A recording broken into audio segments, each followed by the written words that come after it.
Notre Dieu, notre Père, en effet, nous voulons voir Jésus élevé parce que c'est ton Fils, parce que c'est toi qui le glorifies, parce que c'est toi qui l'as envoyé, et c'est vers lui que nous devons tourner nos regards, ainsi est la volonté du Père, et l'œuvre du Saint-Esprit qui nous porte vers le Christ.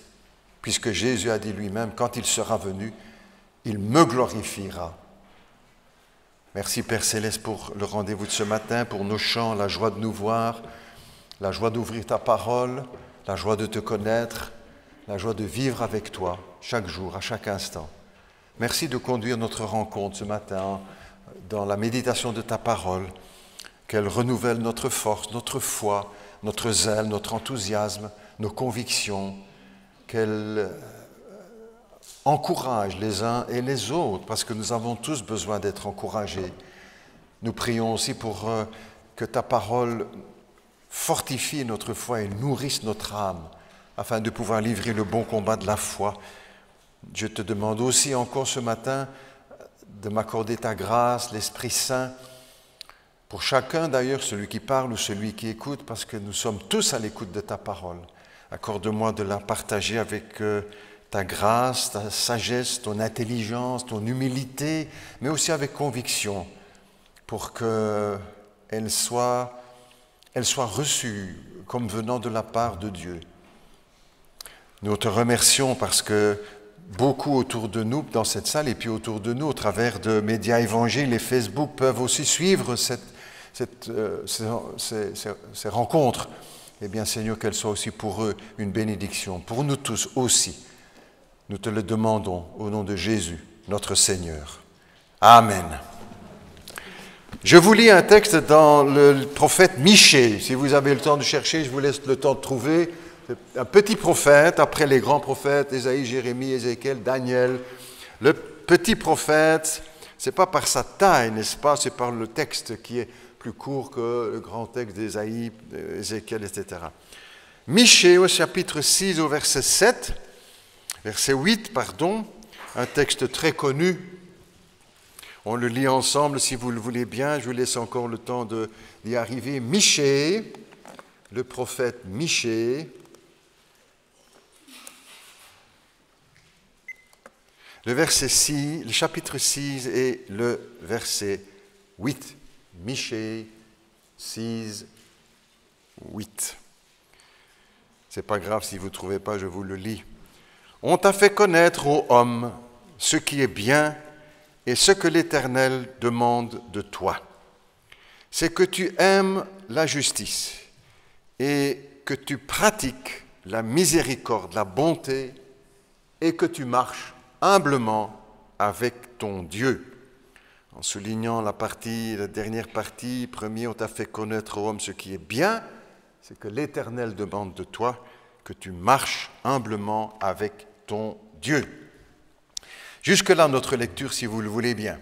Si je vous posais la question, chacun garde la réponse pour lui, si je vous posais la question de savoir quel est le verbe qui est le plus souvent utilisé dans la Bible pour accompagner les chrétiens, celui qui est chrétien.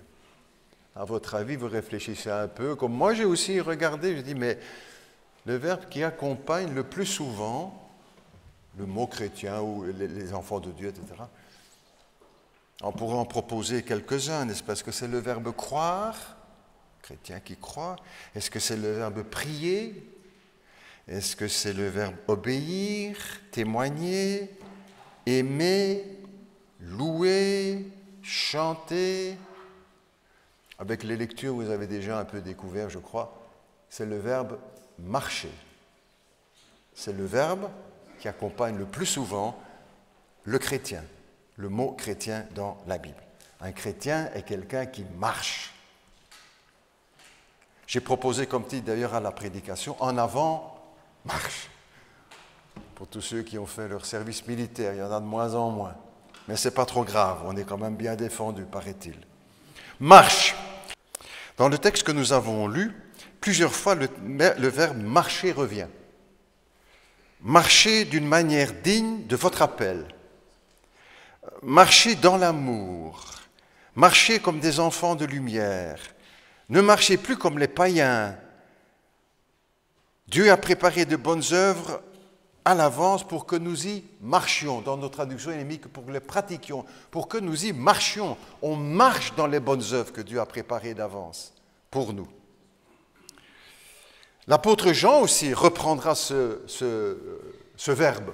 Quand il dit, par exemple, dans sa deuxième épître, « J'ai éprouvé une très grande joie à rencontrer quelques-uns qui marchent dans la vérité selon les commandements que nous avons reçus du Père. » Heureux de rencontrer quelques-uns qui marchent dans la vérité, marcher dans la vérité. Comme on dit, je marche dans la neige, je marche dans la pluie, je marche dans la boue, je marche dans la vérité.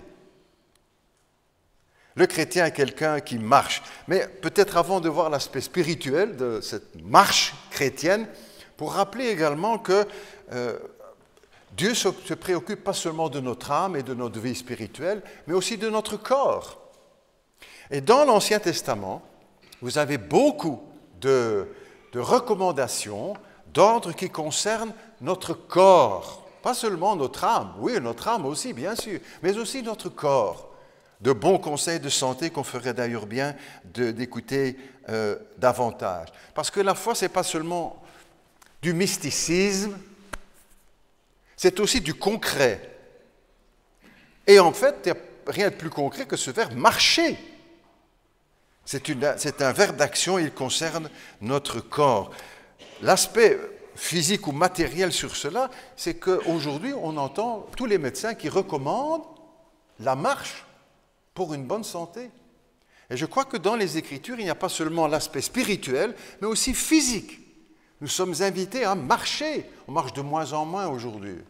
Nous savons, moi aussi, hein, avec les autres, bien sûr. On marche de moins en moins.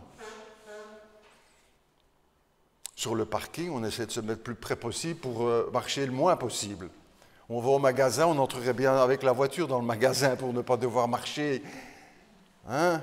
Et ce n'est pas trop bien pour nous, pour notre corps, parce qu'une bonne santé est liée à la marche. Et cela entraîne des problèmes. Moi, je ne suis pas médecin, mais enfin voilà, ça amène des problèmes de santé pour la colonne vertébrale, quand on marche, le transit intestinal, les problèmes du cœur, les circulations sanguines, les poumons, etc. Toutes des bonnes choses. Et on ne doit pas l'oublier non plus. Oui, il y a un aspect spirituel, mais aussi, je crois, un aspect physique dans les recommandations de l'Écriture. Le mot d'ordre que Dieu nous laisse dans les textes que nous avons lus, c'est d'avancer, de marcher en avant. Et on rejoint un petit peu cette parole de Einstein qui disait « La vie, c'est comme le vélo. Il faut avancer pour ne pas perdre l'équilibre. » La vie chrétienne aussi. Il faut avancer pour ne pas perdre l'équilibre. Et vous êtes arrivé à moi aussi, très certainement, dans la vie chrétienne, de dire « On va arrêter, on va faire une pause. »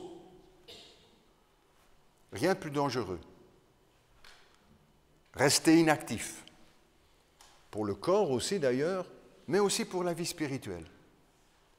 Ne jamais faire de la marche arrière. Les marches arrière sont toujours dangereuses. Même en voiture. Je me suis accroché quelques fois sans trop de dégâts ici, d'ailleurs avec notre ami Philippe qui travaille aux cassettes, etc. Mais il n'y avait pas de bosse nulle part. Mais maintenant, je prends le réflexe de dire, quand je fais une marche arrière, comme si c'était un ordinateur là, qui me dit « Attention, danger.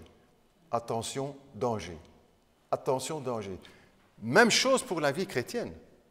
Une fois qu'on fait marche arrière, qu'on recule, attention, danger. Et l'apôtre Paul, écrivant aux chrétiens des premiers siècles, il leur demandera « Mais pourquoi vous arrêtez-vous? Qui vous a arrêté ?» En avant, marche. C'est le mot d'ordre qu'on retiendra aujourd'hui. Et cette parole, cet avertissement du Seigneur, si quelqu'un met la main à la charrue et regarde en arrière, il n'est pas digne d'être mon disciple.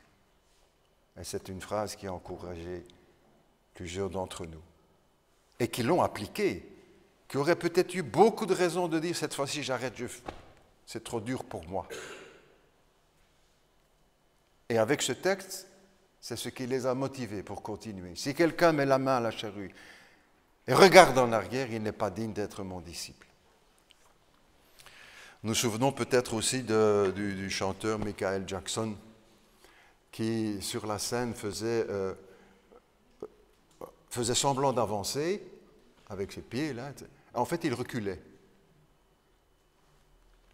Nous devons faire aussi attention, nous, de ne pas faire semblant d'avancer, en fait on recule. En avant, marche. Il appelait ça la moonwalk, la marche sur la lune. On se souvient de ça et on le revoit ensemble. La première fois que nous trouvons le verbe marcher, l'une des premières fois de marcher dans l'Écriture, c'est avec Noé, Noah. Le Seigneur lui dit ceci, les Écritures, donc, Noé était un homme juste et intègre en son temps, Noé marchait avec Dieu. Genèse au chapitre 6. Et déjà avant, il y avait encore un autre personnage moins bien connu, Enoch. Il marcha avec Dieu, puis il ne fut plus parce que Dieu le prit. Deux personnes dans l'Écriture qui ont vécu cette expérience sans passer par la mort, Enoch et Élie, qui fut pris par le Seigneur.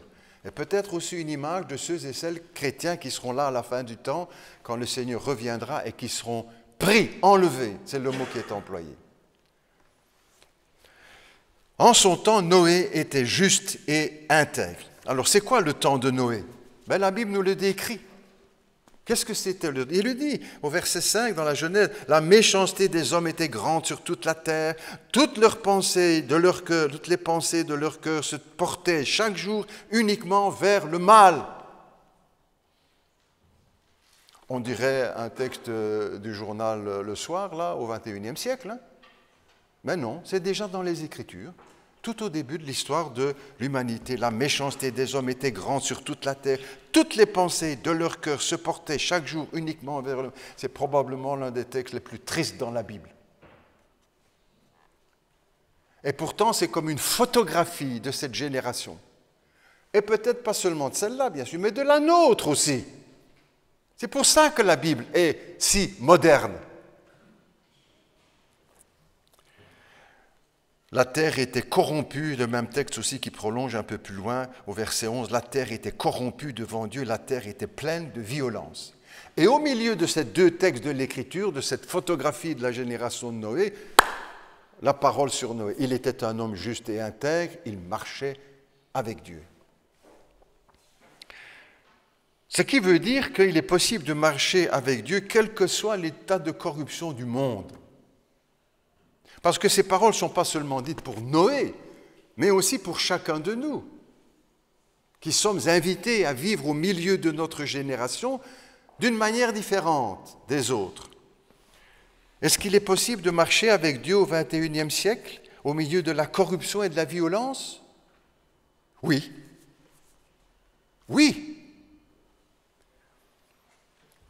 La corruption est partout, on le sait, les uns et les autres, n'est-ce pas, des plus jeunes jusqu'aux plus âgés, jusqu'à la tête de l'État.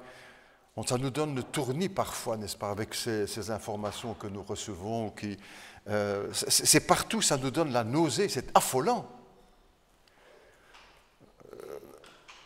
Dans l'industrie, dans les écoles, dans les banques, dans les hôpitaux, dans les homes, au palais de justice, à la police, dans la gendarmerie, les sociétés pharmaceutiques.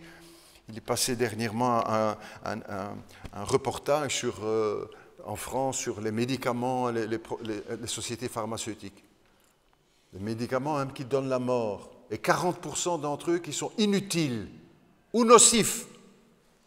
Mais ce sont aussi les sociétés qui font le plus de bénéfices. Nous vivons dans une génération où la corruption se répand partout. On voit dans le milieu du sport, partout. Comme au temps de Noé. La violence également, n'est-ce pas? La terre était corrompue et remplie, la terre était remplie de violence. On connaît la même chose aujourd'hui, c'était déjà à la mode au temps de Noé.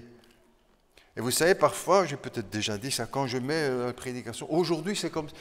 Je réfléchis, je dis, mais Philippe, c'était pas comme ça seulement aujourd'hui, c'était déjà avant. Maintenant, c'est un peu plus qu'avant. La violence, n'est-ce pas, qui remplit notre société à tous les niveaux. Les professeurs ont peur dans les écoles, n'est-ce pas? Certains se font poignarder. Nous avons un de nos amis ici, un jeune, qui s'est fait accrocher par un jeune avec un couteau qui voulait lui voler son GSM. Ici, à la gare du Nord, à la gare du Sud, Charleroi. Et pas seulement là. On connaît ça, on connaît, pas besoin de faire une démonstration, pasteur. Une société de violence, dans les films, n'est-ce pas?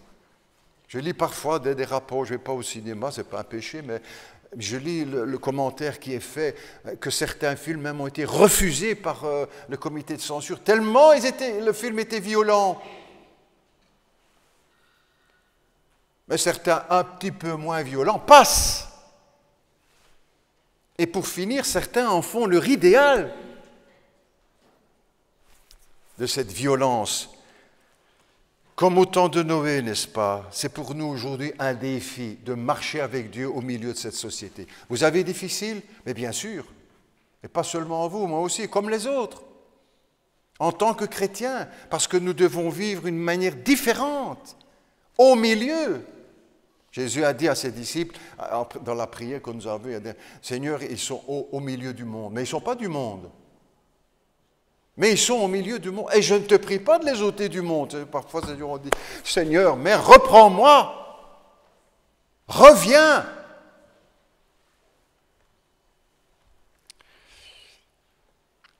C'est un défi pour nous aujourd'hui en tant que chrétiens de vivre au milieu de cette société corrompue et violente. Et ce n'est pas un constat qui se fait seulement par les chrétiens, de oui, mais les chrétiens, vous êtes toujours un petit peu en retard d'un siècle, etc. Non, vous disiez ça aussi autour de vous. Le constat de cet éclatement de violence et de corruption. Mais au milieu de ce monde, est-ce qu'il est possible pour un jeune homme, une jeune fille, de rester pur avant le mariage? Oui. Est-ce qu'il est possible pour des ados d'obéir à leurs parents? Oui. Est-ce qu'il est possible à un commerçant d'être honnête dans les affaires? Oui. Est-ce qu'il est possible pour un homme d'affaires de refuser l'aide sous table et les pots de vin? Oui. Est-ce qu'il est possible qu'un couple traverse la vie sans un seul coup de canif dans le contrat, comme on dit? Oui. Au milieu de cette génération corrompue, Noé marchait avec Dieu. C'est le nom qu'on devrait tous porter, vous savez, Noé. Et vous mettez votre nom, marchez avec Dieu, au milieu d'une génération corrompue et violente. Noé marche avec Dieu et il est fidèle au Seigneur. Ça veut dire, quand on marche, si on examine cela, c'est qu'à chaque pas, Noé était avec Dieu. Le chrétien aussi, à chaque pas, doit être et vivre avec Dieu. Chaque pas que je fais dans ma maison. On dit, oui, chaque pas qu'on fait dans l'église, on marche avec Dieu. Mais on ne marche pas seulement avec Dieu à l'église. On marche partout. Dans notre maison. Est-ce que nous marchons avec Dieu dans notre maison? Au boulot? Est-ce que nous marchons avec Dieu là, au travail, au milieu de... Il marchait avec Dieu. Dieu n'est pas seulement dans les églises, il est partout. La religion, c'est marcher avec Dieu à l'église. Mais la foi, c'est marcher avec Dieu partout. Et c'est ça que beaucoup de personnes autour ne comprennent pas. Ils pensent qu'on vient à l'église et qu'à ce moment-là, oui, on pratique. Mais on pratique à tout moment, on marche à tout moment. Quand nous faisons nos courses, est-ce que nous marchons aussi avec Dieu? Il est dit aussi d'Abraham, de Noé, marcher avec Dieu, mais aussi d'Abraham, qui marchait avec Dieu. Et il y a cette parole du Seigneur, Dieu dit à Abraham, « Je suis le Dieu Tout-Puissant, marche devant moi et sois intègre. » Marche devant moi et sois intègre. C'est un des plus grands noms dans toute la Bible, bien sûr, Abraham.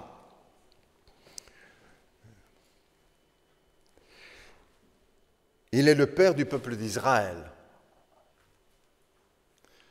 Mais c'est aussi le père du peuple arabe, ce qu'on oublie souvent aussi. Il est le père du peuple arabe par Ismaël et le père du peuple juif par Isaac. Il est le père de tous les chrétiens, de tous ceux qui ont la foi. La Bible nous dit que par la foi, nous sommes fils d'Abraham, le croyant. Ah ben, ce n'est pas la même génération, ce n'est pas le même siècle, mais la même foi. Et quand nous croyons en Jésus-Christ, en ce que Dieu a dit, nous sommes fils, filles d'Abraham. C'est ce que la Bible dit, Galates 3,5. Tous ceux qui ont la foi sont fils d'Abraham. Nous avons tous le même grand-père, arrière-arrière-grand-père. C'est Abraham, si nous sommes croyants, si nous sommes chrétiens. C'est notre grand-père.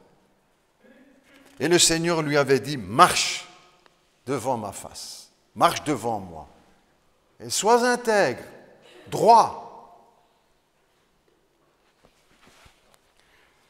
La Bible dit aussi, l'Esprit Saint, dans le même texte de Galates, tous ceux qui croient sont bénis avec Abraham, le croyant. Les chrétiens font partie d'une même famille. Nous avons tous un même grand-père. Et si, quand on regarde les albums de photos,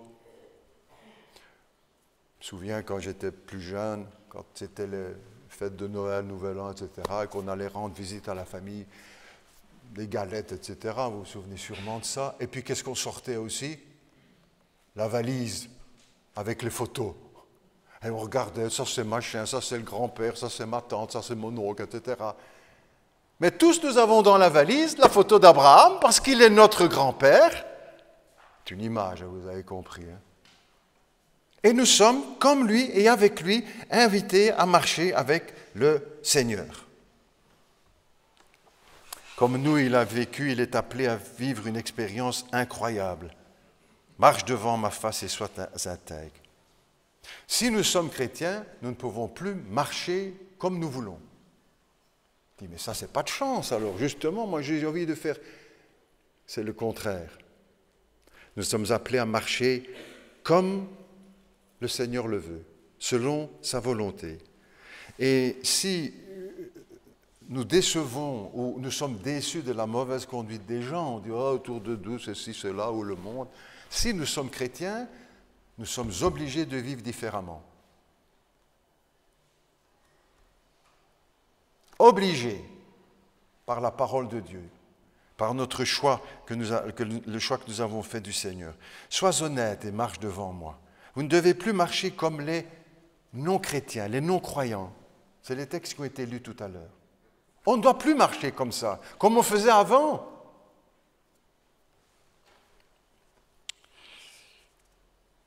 L'intégrité, ça veut dire que, regardant le dictionnaire, c'est une honnêteté scrupuleuse.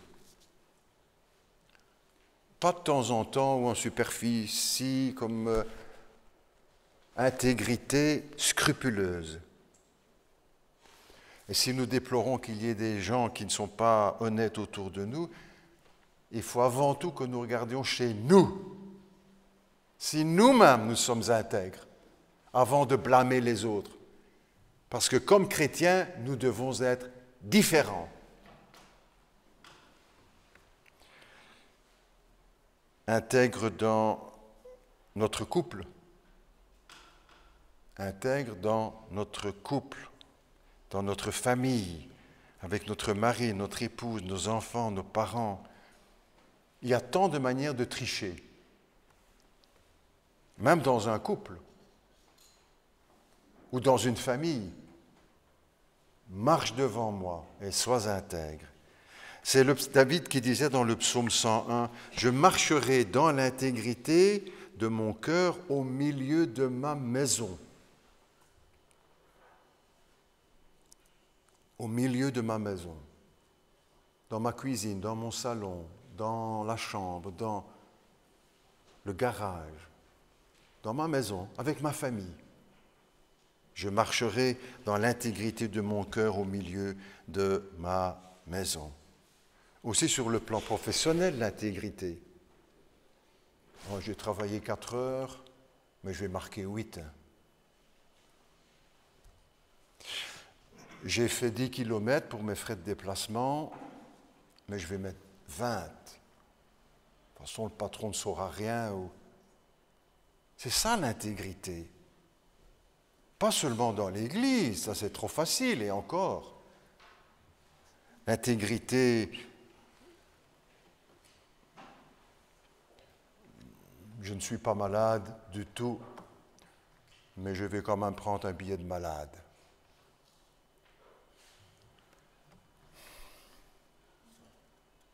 Ah, j'ai fait 20 pièces là sur l'atelier, mais je vais mettre 40. Marche devant moi et sois intègre, dit le Seigneur. Mais ça compte aussi pour Dieu, pasteur, là-bas, mon atelier, le patron qui fait une fortune sur mon dos. Entre guillemets, ben oui. Marche devant moi et sois intègre. Dieu veut bénir ce qui est honnête, ce qui est droit. Ne dites pas, pour vous, pasteur, c'est facile. Hein. Quand on est pasteur, il y a tout qui est facile. Pas plus facile que les autres. Pas plus facile que les autres. Au contraire, parce que parfois, l'exigence est plus grande encore. Marche devant moi et sois intègre, parce qu'alors là, Dieu peut bénir. C'est un défi grand comme une montagne, n'est-ce pas? Et parfois, le croyant croit gagner en trichant un petit peu, là. On ne gagne pas. On ne gagne pas.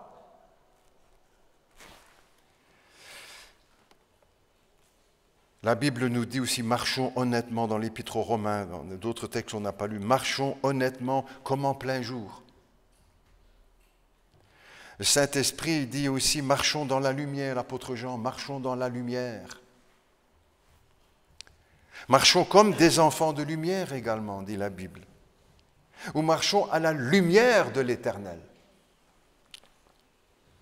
La Bible dit aussi, marchons de progrès en progrès. L'apôtre Paul, quand il écrit aux chrétiens de Thessalonique, c'est ce qu'il leur dit. C'est une bonne église, l'église de Thessalonique. Hein. Ah, quand on lit, il en dit beaucoup de bien, hein. Tant mieux, bravo. Il y a des bonnes églises. Mais il les encourage, parce qu'ils font déjà bien, et il faut faire mieux. De progrès en progrès. La vie chrétienne n'est pas statique, et c'est ça qui est aussi encourageant, passionnant. Ce n'est pas seulement le temps que nous passons ici à l'église, c'est beaucoup plus que cela, et d'autres ne comprennent pas autour de nous. La marche, c'est une progression. On marche un pas à la fois, tous, en principe. Vous connaissez là ce chant-là, dans notre troupe, il n'y a pas de jambes de bois, il y a des nouilles, mais ça ne se voit pas. La meilleure façon de marcher, c'est bien sûr la nôtre, je ne vous le chante pas, hein. La meilleure façon, c'est bien sûr la nôtre, c'est de mettre un pied devant l'autre et de recommencer. Bête, comique.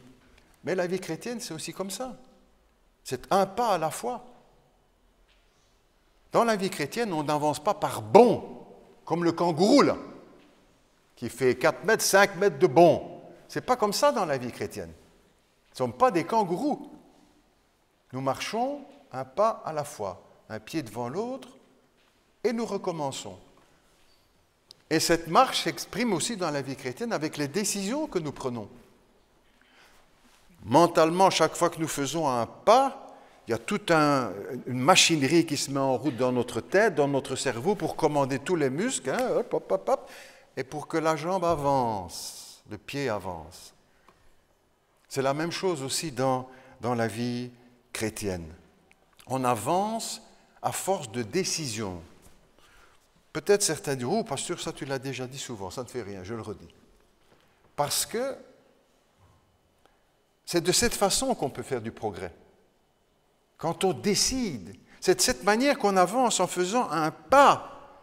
Et moi, ici, je ne viens pas de mettre toute la machine en route, mais boum, hop, ça y est, ça fonctionne. Parce qu'il y a eu une décision rapide, des fractions de seconde, pour faire avancer la même chose dans la vie chrétienne. Il faut qu'il y ait une décision. Il faut qu'il y ait un ordre dans notre pensée, spirituellement, on s'entend bien sûr, pour avancer, pour faire un pas en plus. Et c'est cela que j'essaie aussi dans les prédications, dans l'enseignement, d'amener aussi au bout de la prédication ou pendant des idées pour dire « Ah, ça, ce pas-là, je pourrais le faire. » Ou « Je dois le faire. » Parce que dire c'est bien, on est d'accord, c'est tout, c'est biblique, c'est ceci, c'est tout ce qu'on veut, mais que ça ne bouge pas dans notre vie, ça veut dire qu'il n'y a pas de progrès.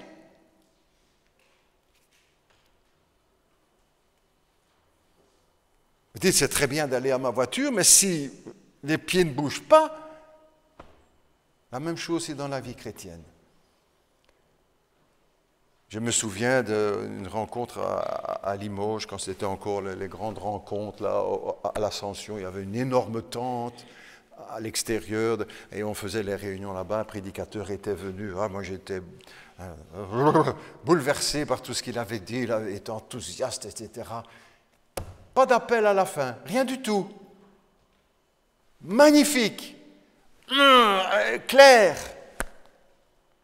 Et en sortant, je dis, frère, pourquoi tu n'as pas appelé les gens à décider quelque chose? Moi, je me serais levé. Pas pour me convertir déjà, ça c'est fait, mais pour prendre une décision. J'avais tellement été touché par ce qu'il avait dit. Bon, on peut le prendre sans qu'il appelle, hein. Mais s'il n'y a pas, quand l'apôtre Pierre prêche à Pentecôte, magnifique prédication, n'est-ce pas, acte 2. Oh! Et à la fin, les gens disent, mais c'est très bien tout ce que tu viens de dire, mais que faut-il faire? Ah oui, ah ben il faut se repentir.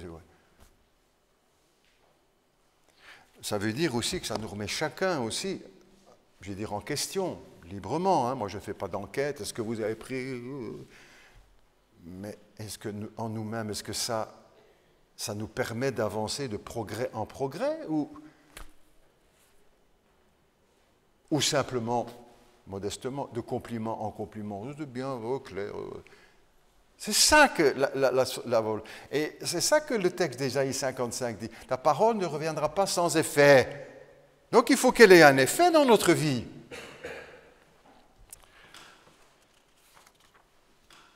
Le vie chrétienne, c'est une succession de décisions. La première, que peut-être certains n'ont pas encore pris. Repentez-vous, dit la Bible, et convertissez-vous. Il y a une décision à prendre. Il y a un acte à poser. On ne peut pas simplement dire, c'est vrai, je suis d'accord, c'était très bien, très juste. Oh!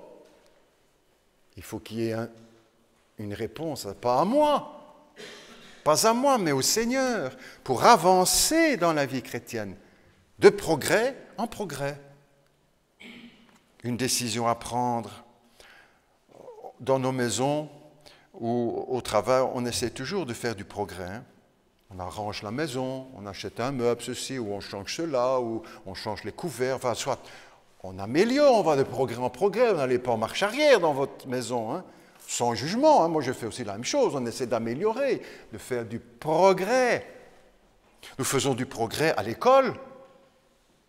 Ah, l'année passée j'étais 10e, maintenant je suis 9e, bravo! Le progrès. Ah, l'année passée j'étais en première année, maintenant je suis en 2e année, bravo, progrès. On fait du progrès à l'école, on fait du progrès au boulot,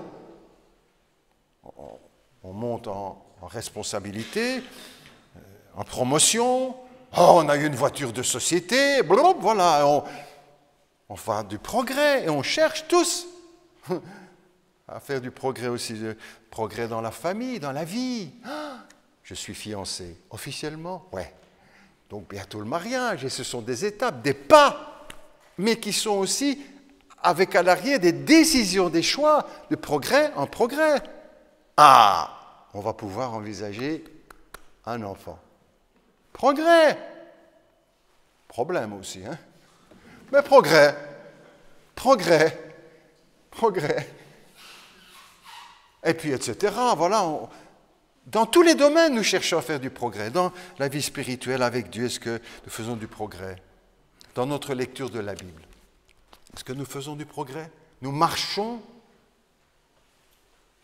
Ah, je lis un verset de temps en temps, pasteur, mais ce n'est pas de temps en temps. Pourquoi pas faire un progrès? Dire, je vais maintenant, tous les jours, lire un paragraphe, un chapitre. 3 minutes, même pas. Je le décide ce matin. Tu veux? chacun répond pour soi. Du progrès dans la prière. Ah ben oui, pasteur, je prie. Quand je vais chez le dentiste, je prie. Enfin, des images, vous comprenez bien. Mais pourquoi pas prier tous les jours? 2 minutes, 3 minutes. Progrès en progrès. Décide-le maintenant, ce matin. Je viens de temps en temps à l'étude biblique. Mais pourquoi pas tous les mardis? Tant que c'est possible, je comprends. Tu peux le décider maintenant, c'est juste. Je ne fais rien, je suis à la télévision tous les soirs, sans critique. Mais je vais mettre ce jour-là à part. Et j'y viens maintenant. Un progrès. Marchons de progrès en progrès, etc., etc. Progrès pour venir au culte. À l'heure. Beau progrès, grand progrès. Sans juger si quelqu'un arrive en retard. Moi, je ne suis pas là avec un cahier, je note dessus. Non. Mais pour nous, me faire baptiser. Oui, je sais, pasteur, j'y pense depuis longtemps. Oui, j'y pense. Mais je ne décide rien. Pourquoi pas décider aujourd'hui? Tu es chrétien, tu es converti, tu es né de nouveau. Mais qu'est-ce que tu attends pour te faire baptiser? C'est Barnabas qui dira à l'apôtre Paul, mais que tardes-tu? Fais-toi baptiser. Etc., etc. Pour notre offrande. Est-ce que nous faisons du progrès? Tu diras, mais pasteur, vous ne savez pas ce que c'est la vie. Comment je ne sais pas ce que c'est la vie? Je suis comme vous. Il faut payer les impôts, payer ici, payer là, payer là. Du progrès, marchons de progrès avec les jeunes. Tu viens au club de jeunes? Non, jamais. Moi, je n'ai pas les présences. Personne ne te dit ça, il dit ça pour moi, il me juge. Non. Où je viens, de temps en temps.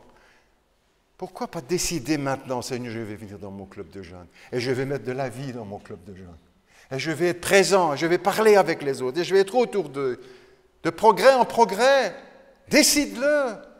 Peut-être d'autres choses encore qui doivent se décider dans notre vie. Chacun a peut-être quelque chose comme ça, il faut que je décide aujourd'hui. Mais fais-le maintenant. Pas pour moi. Marche devant ma face et sois intègre. Nous prions ensemble. Notre Dieu, notre Père, nous te remercions parce que ta parole nous lance des défis. Ce n'est pas une vie de gros ronrons.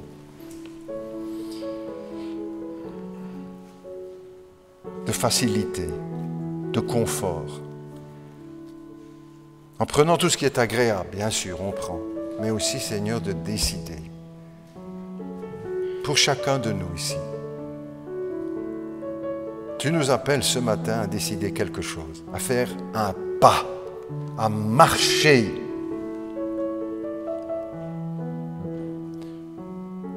Père Céleste, chacun maintenant, dans notre secret de notre cœur, nous pouvons prendre cette décision. Pas demain ou la semaine prochaine, ou je reviendrai, oui, je vais y penser. Décide-le maintenant. Aujourd'hui, c'est le Seigneur qui nous appelle. Maintenant. Chacun devant le Seigneur, il y a quelque chose à mettre au point, à dire pour avancer, pour progresser avec Jésus-Christ. Pour ne pas mettre la main à la chure et reculer. Pas de marche arrière, s'il vous plaît. Attention, danger, attention, danger. Quelques instants dans le recueillement et chacun, nous sommes devant le Seigneur pour prendre une décision, pour faire un pas, pour marcher.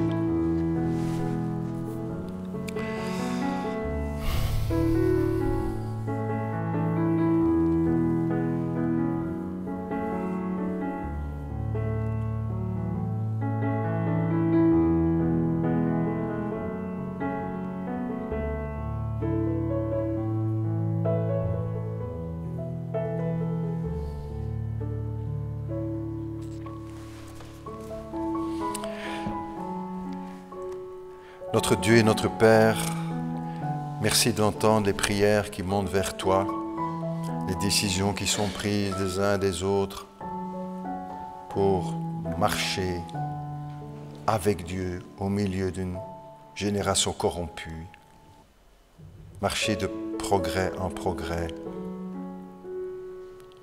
Aide-nous aussi, aide-nous par ton esprit à mettre tout ça en pratique.